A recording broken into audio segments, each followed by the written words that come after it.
sign up online.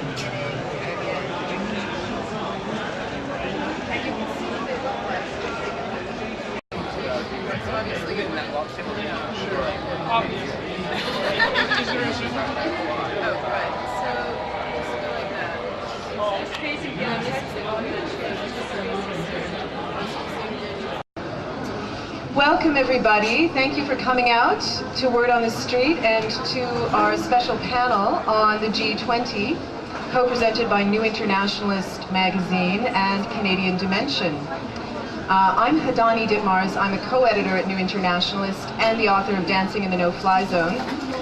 These are my co-panelists, Dawn Wright of Amnesty International and Derek O'Keefe, who's an author and activist and a contributor to Canadian Dimension magazine. Derek is also the co-writer of the autobiography of Afghan women's rights activist and politician Malala Joya, called A Woman Among Warlords, which you can talk to Derek about purchasing if you're interested. You can also find out more about subscribing to Canadian Dimension and New Internationalist, and also buy copies of Dancing in the No-Fly Zone at the table here.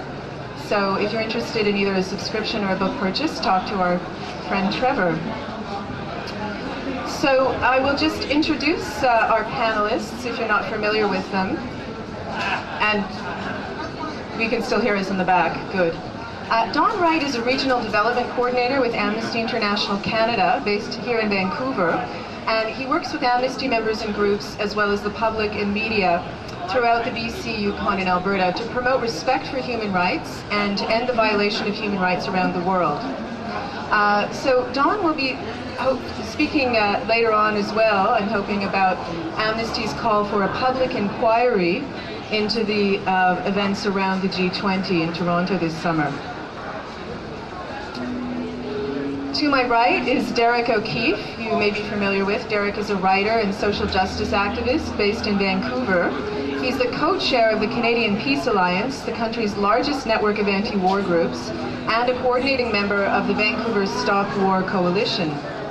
Derek is the co-writer, as I said, of Malala Joya's political memoir, and he's writing on foreign policy, ecology, Canadian politics, and other topics. Has been published widely, including in Rabble.ca. Of course, apropos to our panel, Derek was in Toronto for the events surrounding the G20 meetings, and he was a witness to this unprecedented exercise in police repression and mass arrest. And I'm just loving the soundtrack. What is going on over there? Is it about the relationship between the right of assembly and public opera? Or maybe we could work that in somehow, because I think opera really is revolutionary. It's not just a kind of bourgeois frill, you know? So here we go. We have a nice soundtrack. Let's put these bios over here. Can you name that? Can you name that aria, Colin? No? Oh, okay. So, and in case you don't know anything about me, I'm Hadani Ditmars, a co-editor at New Internationalist and author of Dancing in the No-Fly Zone, which you can buy over here. And I've spent the better part of 2 decades reporting on human rights issues around the world with a focus on the Middle East. But I've also worked in South and Central Asia, Africa, and Latin America. And I've lived and worked in police states of all shapes and sizes. So I was somewhat shocked by what transpired at the G20 this summer in Toronto. I always expect the Canadian experience to be somewhat more benign. But let's just review a few important points for those who may have missed them. And a lot of the sources for these facts have actually been compiled from various activist and human rights organizations' websites, which I'd be happy to point you in the direction of if you'd like to do more research on this. But I think there's a general consensus that this was the greatest civil liberties violation in Canadian history since the October crisis. There were 10 violations of the Canadian Charter of Rights and Freedoms that took place. Police were given special privileges to search without cause in a municipal act. My goodness. It's a hard act to follow. Keep going. I can hear you back here, okay. Just... Okay, the opera's not drowning out the police brutality report. Okay. I really wish someone could name the aria, it would be helpful. So police were given special privileges to search without cause in a municipal act that was rushed through right before the meetings. And to cover their tracks, police later claimed that they misinterpreted the law. Activists were illegally searched, followed, and harassed, and made to listen to opera non-stop at loud volumes in the weeks leading up to the G20. Over 1,000 people were unjustly arrested and brutalized. Protesters were beaten, tear-gassed, and pepper-sprayed in so-called free speech zones. The Harper and McGuinty governments allowed such a thing as a free speech zone to be established in violation of our right to free assembly as established in the Charter. The arrestees were held in deplorable conditions at the now infamous Eastern Avenue studios called the Prisoner Processing Center. It reminds me a little bit of Noriega. Remember the US military played really, really loud rock music to get him out of his hiding place. This is nicer. Prisoners were denied food, water, toilet paper, blankets, medicine, and their legally mandated phone call. Makeshift cages holding 40 prisoners at a time were built to hold 10. Female prisoners were sexually, verbally, and physically assaulted by police officers. Queer prisoners were segregated and verbally assaulted. Disabled prisoners were physically brutalized. And this is by no means a comprehensive account of the abuses that took place. And last but not least, the neoliberal free trade policies that are pushed in these undemocratic closed-door G8, G20 meetings impoverish and subjugate billions of people around the world to the benefit of a small elite in corporate, political, and financial sectors.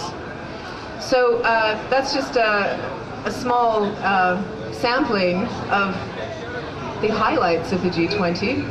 And Derek, I'm sure, will tell us more about what it was like to be there, won't you, Derek? But I'd like to take a look at a few issues around right of assembly from a more global context, just to put it in perspective. Although I have to say that aggressive new enforcement of anti-loitering laws right here in Vancouver are now targeting the homeless population of our city. And we actually have a proud history of arbitrary enforcement of anti-loitering laws, speaking of the right to assembly.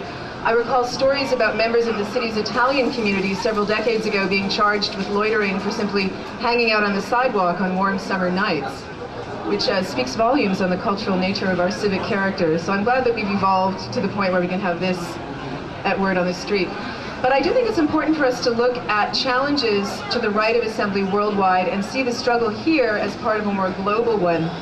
So if you read the May issue of New Internationalist that I wrote and photographed on Iraq 7 years later and the legacy of invasion, you'll know that the human rights situation there has gone from bad to worse. And I'd like to read you a few highlights from the latest Human Rights Watch report called Iraq, Stop Blocking Demonstrations. And you might find some points of resonance with our recent Canadian experience.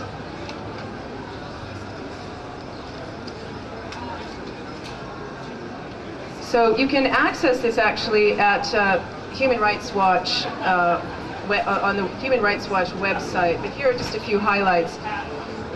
This is from a report from September 17th called Stop Blocking Demonstrations in Iraq. So Iraqi authorities should stop blocking peaceful demonstrations and arresting and intimidating organizers, Human Rights Watch said today. Iraqi security forces should also respect the right of free assembly and use only the minimum necessary force when violence occurs at a protest.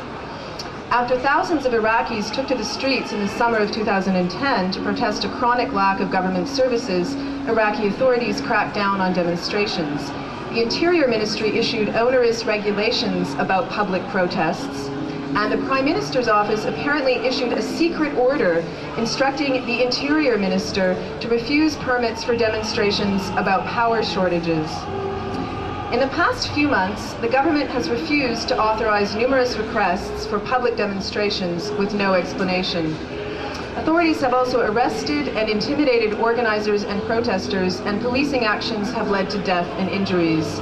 The clampdown has created a climate of fear among organizers and demonstrators. So there's quite a bit more that's very resonant. There's been targeting of organizers and harassment of organizers. and imprisonment and death in some cases. So again, that's from the source from Human Rights Watch, their report on Iraq.